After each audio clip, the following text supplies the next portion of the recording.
Hi friends, welcome back to our channel. ఈరోజు వీడియోలో crispy కజ్జికాయలు ఎలా తయారు చేసుకోవాలో చూద్దాం.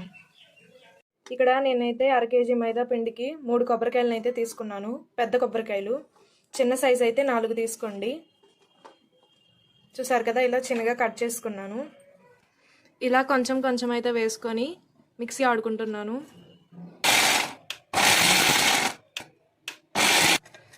చూసారు కదా, కొబ్బరి అనేది చిన్న చిన్న ముక్కలుగా అయితే అయింది. ఆపుకుంటూ తిప్పుకోవడం వల్ల కొబ్బరి అనేది మెత్తగా నలగకుండా ఇలా కొంచెం ఇలా అయితే నలుగుతుంది. అలాగే మిక్సీ కూడా పోకుండా ఉంటుంది ఆపుకొని తిప్పుకోవడం వల్ల. ఇప్పుడు నేను తీసుకున్న కొబ్బరిని అయితే గ్రైండ్ చేసుకొని పక్కన పెట్టుకుంటున్నాను. ఇప్పుడు స్టవ్ మీద మందపాటి బండిని అయితే పెట్టుకుంటున్నాను. ఇది కొబ్బరిని ఫ్రై చేసుకోవడానికి అయితే యూజ్ చేస్తాను. ఇలా ఉత్తి బాండీలో అయితే ఫ్రై చేసుకోవాలంటే ఆయిల్ కానీ ఏమీ వేసుకోకుండా ఇలా కొబ్బరిని మాత్రమే వేసుకొని ఫ్రై చేసుకోవాలి. తిప్పుకుంటూ అయితే ఫ్రై చేసుకోవాలి, లేకపోతే చూసారు కదా అడుగునున్న కొబ్బరి అయితే మాడిపోద్ది, పైన ఉన్న కొబ్బరి వేగకుండా అలాగే ఉండిపోతుంది. అందుకే తిప్పుకుంటూ ఫ్రై చేసుకోవాలి. చూసారు కదా, కొబ్బరి అయితే కలర్ అనేది చేంజ్ అయింది. ఇప్పుడు నేను ఈ కొబ్బరిలోకి 1 స్పూన్ నెయ్యి అయితే యాడ్ చేసుకుంటాను. దీనివల్ల టేస్ట్ అలాగే ఫ్లేవర్ అనేది వస్తుంది కొబ్బరిలో. చూసారు కదా, ఇలా మళ్ళీ ఒక 2 మినిట్స్ వరకు ఫ్రై చేసుకుంటాను. ఇప్పుడు నేను వేయించుకున్న కొబ్బరిని అయితే పక్కన పెట్టేసుకున్నాను. ఇప్పుడు అదే బాండీలోకి 300 గ్రాముల బెల్లాన్ని అయితే తీసుకున్నాను. కొబ్బరి అనేది తీపి తక్కువ ఉంది, అందుకే నేను బెల్లం అనేది కొంచెం ఎక్కువ యాడ్ చేసుకున్నాను. కొబ్బరి తీపి బట్టి బెల్లాన్ని అయితే అడ్జస్ట్ చేసుకోండి. అలాగే మీరు తినే తీపి బట్టి బెల్లాన్ని తగ్గించుకోవడమో పెంచుకోవడమో చేసుకోండి. పాకం పట్టుకోవాలి, జిగురు పాకం. ఇప్పుడు పాకాన్ని అయితే ప్రిపేర్ చేసుకోవడానికి స్టవ్ మీద పెట్టుకున్నాను. ఇప్పుడు నేను మిక్సీ గిన్నెలోకి అయితే 4 యాలకులను అయితే తీసుకున్నాను. ఇప్పుడు వీటిని గ్రైండ్ చేసుకుంటాను. ఇలా కొంచెం నలిగిన తర్వాత 2 స్పూన్స్ పంచదారను అయితే యాడ్ చేసుకుంటున్నాను. దీనివల్ల యాలకులు అనేవి ఫైన్ పౌడర్లా అయిపోతాయి. ఇప్పుడు నేను జీడిపప్పులను అయితే యాడ్ చేసుకుంటున్నాను. దీనివల్ల స్వీట్లో టేస్ట్ అనేది వస్తుంది. మీరు కావాలంటే బాదం పప్పును కూడా యాడ్ చేసుకోవచ్చు. మీ దగ్గర ఉన్న డ్రై ఫ్రూట్స్ అన్నిటిని యాడ్ చేసుకోవచ్చు, కిస్మిస్ తప్ప. ఇలా పౌడర్లా అయితే అవ్వాలి. బెల్లం అయితే వాటర్లో కంప్లీట్గా కరిగిపోయింది.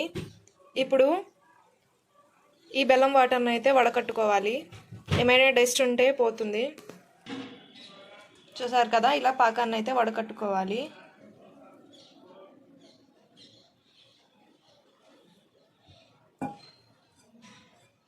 జస్ట్ ఇవి బెల్లం కరిగిన వాటర్ అండి, పాకం అయితే మనకి కంప్లీట్గా రాలేదు.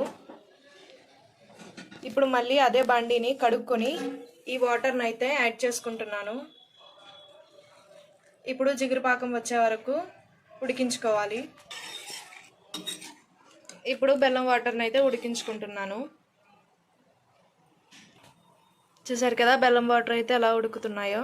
ఇప్పుడు ఒకసారి పాకం వచ్చిందో లేదో చెక్ చేసుకుంటాను. చూసారు కదా, ఇలా రాలేదు, అసలు జిగురు అనేది లేదు పాకంలో. సో కొంతసేపు ఉడికించుకుంటాను. ఇప్పుడు ఒక 2 మినిట్స్ తర్వాత మళ్ళీ చెక్ చేసుకుంటున్నాను పాకాన్ని అనేది.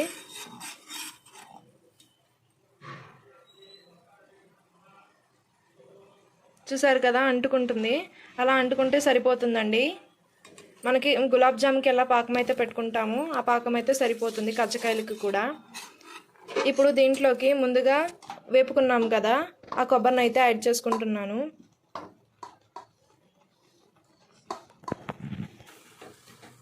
ఇప్పుడు కొబ్బరిని అయితే తిప్పుకుంటున్నాను మొత్తం బాగా కలిసేలా. ఫ్లేమ్ అనేది లోలో ఉంచుకోవాలి. లో ఫ్లేమ్లో అడ్జస్ట్ చేసుకొని పాకంలో కొబ్బరిని అయితే యాడ్ చేసి ఇలా కలుపుకోవాలి. ఇప్పుడు పంచదారను అయితే 2 స్పూన్స్ యాడ్ చేసుకుంటున్నాను. ఇలా యాడ్ చేసుకోవడం వల్ల పంచదార నోటి కింద పలుకులుగా తగులుతుంది. స్వీట్ అనేది తిన్నప్పుడు బాగుంటుంది, అందుకే యాడ్ చేసుకుంటున్నాను.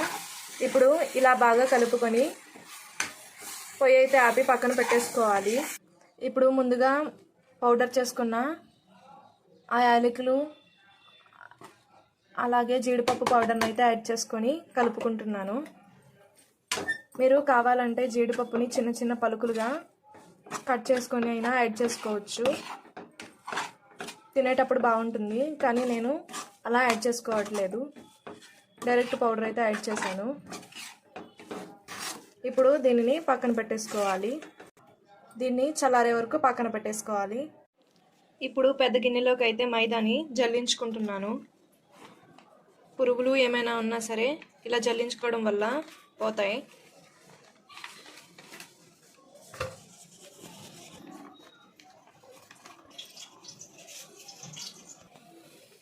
ఇప్పుడు నేను 2 స్పూన్స్ బొంబాయి రవ్వను అయితే యాడ్ చేసుకుంటున్నాను, అంటే ఉప్మా రవ్వ.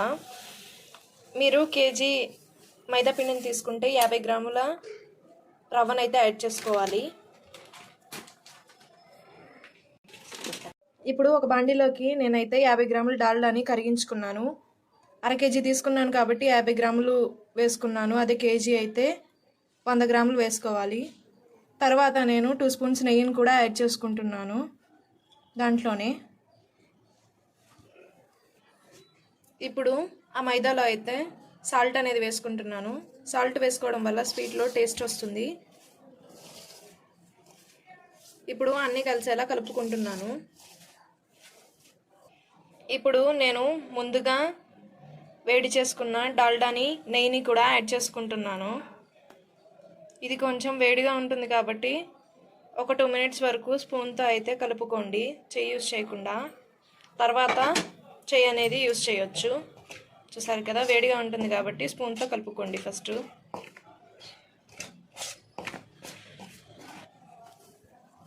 ఇప్పుడు చేత్తో కలిపేసుకుంటున్నాను. డాల్డా అనేది ఈ క్వాంటిటీ సరిపోతుంది, ఎక్కువ కానీ తక్కువ కానీ తీసుకోకండి. ఈ మెజర్మెంట్స్లో అయితే తీసుకోండి.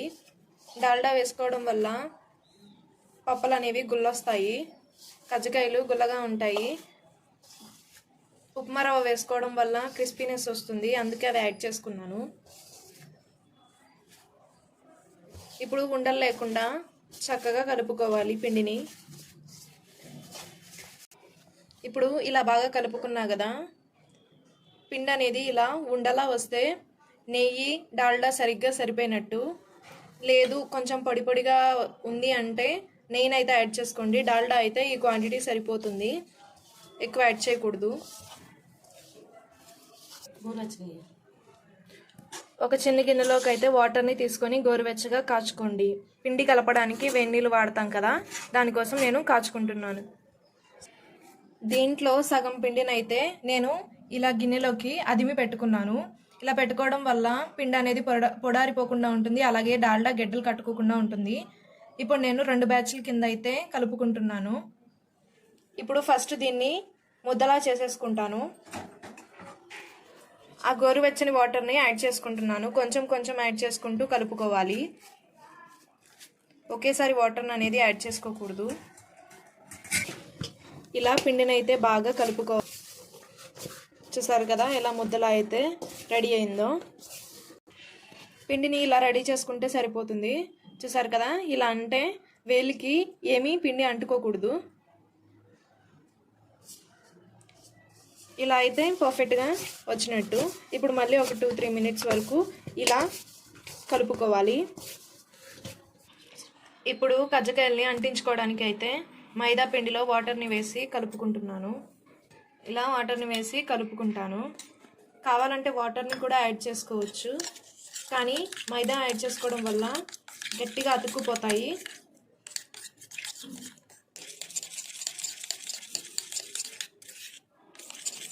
చూసారు కదా, ఇలా కలుపుకున్న దాన్ని పక్కన పెట్టుకోండి.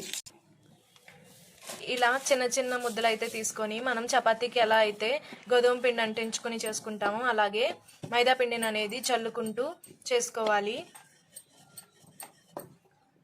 మరీ పలచగా కాదు, అలా అని మరీ లావుగా కూడా కాదు, మీడియం సైజులో అయితే చేసుకోవాలి.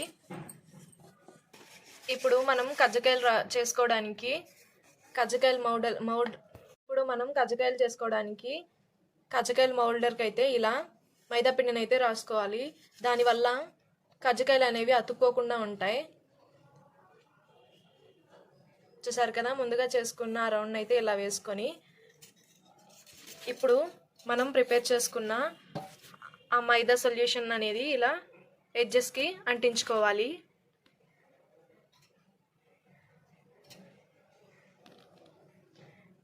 ఇప్పుడు దాంట్లోకి మనం ముందుగా ప్రిపేర్ చేసుకున్న స్టఫింగ్ అయితే యాడ్ చేసుకుంటున్నాను.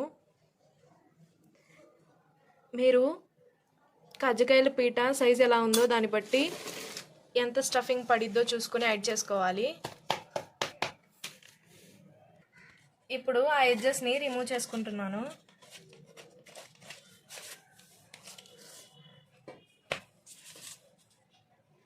చూసారు కదా, కజ్జికాయ అయితే పర్ఫెక్ట్గా వచ్చింది. దీన్ని తీసుకొని ఎక్స్ట్రా ఎడ్జెస్ని అయితే కట్ చేసుకుంటున్నాను. ఇలా అన్నిటినీ ప్రిపేర్ చేసుకోవాలి. ఎవరికైనా పర్ఫెక్ట్గా రౌండ్స్ చేయడం రాదు అనుకున్న వాళ్ళు ఇలా కజ్జికాయ పీటకైతే పూర్తిగా సరిపోయే ప్లేట్ని అయితే తీసుకోండి. చూసారు కదా, ఇలా సరిపోతే సరిపోతుంది. ఇప్పుడు ఈ ప్లేట్తో మనం చేసుకున్న రౌండ్ అయితే కట్ చేసుకోవాలి. పర్ఫెక్ట్ షేప్ రాదు అనుకున్న వాళ్ళు ఇలా కట్ చేసుకుని కూడా చేసుకోవచ్చు ఈజీగా.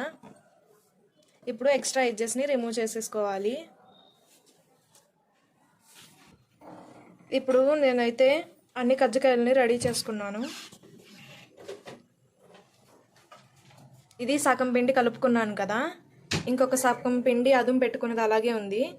ఇప్పుడు వీటిని అయితే ముందు ఫ్రై చేసుకుంటాను. దానికోసం ఆయిల్ని అయితే హీట్ చేసుకుంటున్నాను. ఆయిల్ హీట్ అయిందో లేదో చెక్ చేసుకుంటున్నాను.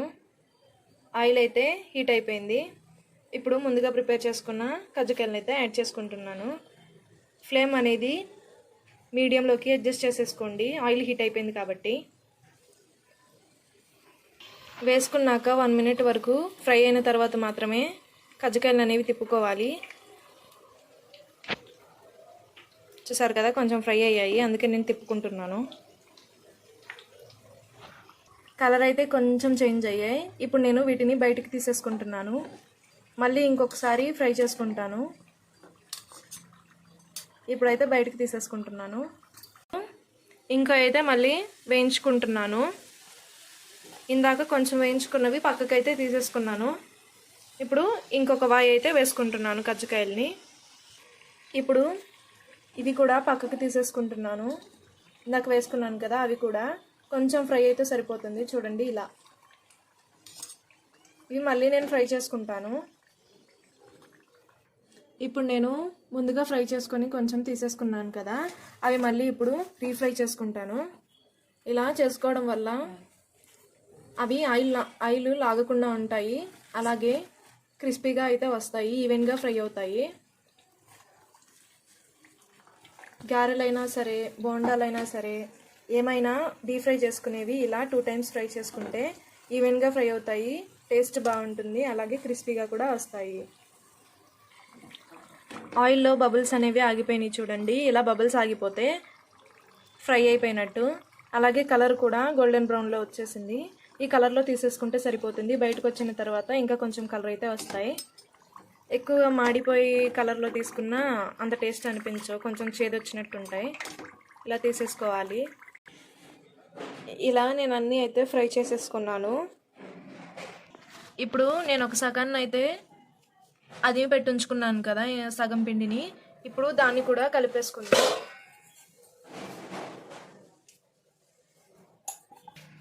దీంట్లో కూడా వెన్నీళ్ళు వేసుకుంటూ కలుపుకోవాలి.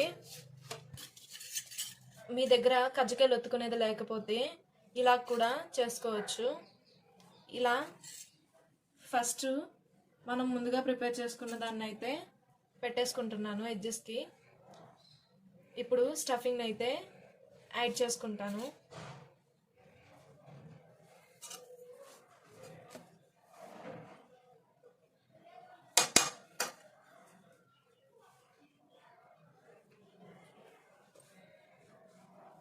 ఇప్పుడు 2 ఎడ్జెస్ని క్లోజ్ చేసుకుని కొంచెం ప్రెస్ చేసుకుంటాను. చుట్టూ ప్రెస్ చేసుకున్నాక ఇలా డిజైన్లా చుట్టుకోవచ్చు. ఇలా అయితే డిజైన్ని పెట్టుకోవచ్చు. జస్ట్ దాన్ని అలా ఫోల్డ్ చేసుకుని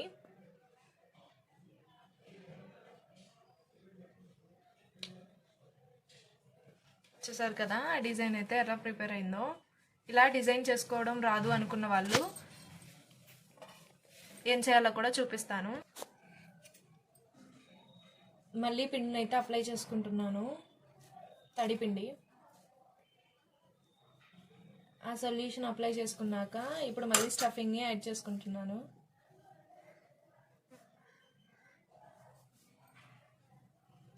ఇప్పుడు మేము బిగినర్స్, మాకు అలా డిజైన్ చేసుకోవడం రాదు, మా దగ్గర మోల్డర్ లేదు అనుకున్న వాళ్ళు ఇలా జస్ట్ ఒకసారి ప్రెస్ చేయండి. మొత్తం ప్రెస్ చేసిన తర్వాత మీ ఇంట్లో ఫోర్క్ ఉంటుంది కదా, అంటే నూడిల్స్ తినే స్పూన్ అండి, ఫోర్క్. ఈ ఫోర్క్తో జస్ట్ డిజైన్లా ఒత్తుకోవచ్చు.